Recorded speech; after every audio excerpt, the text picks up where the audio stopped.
domácí skřítkové.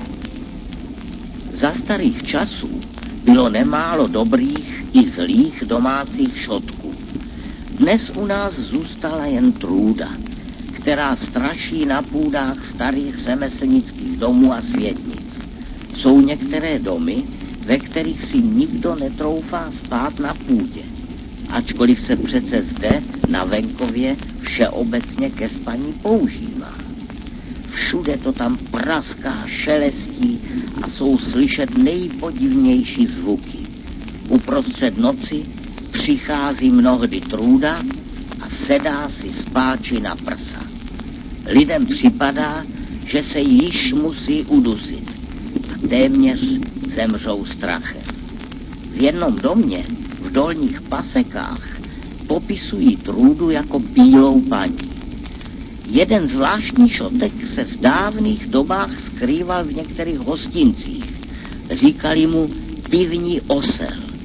Když kamarádi z Mokré čtvrti příliš přetáhli čas k návratu domů, začal na půdě, ve sklepě nebo jinde v domě tak lomozit, že to nebylo k vydržení.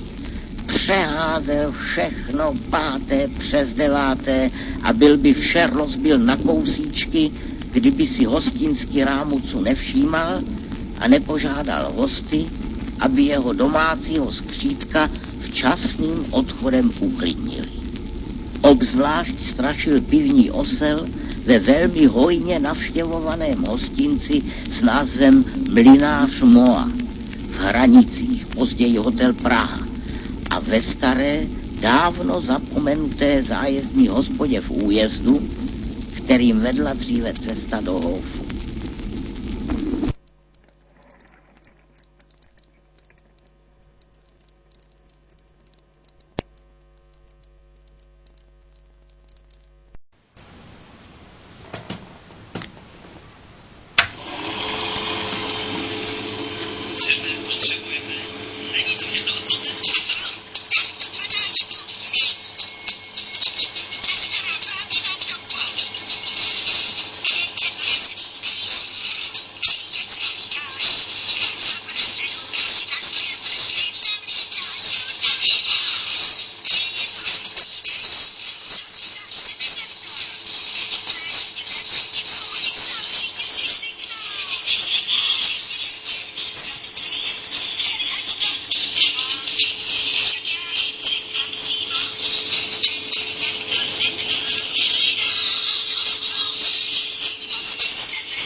Jak chceme, potřebujeme, není to jedno a totéž? No, tak to, panáčku, není. A stará báby vám to poví. Je jedno, jak se líbí,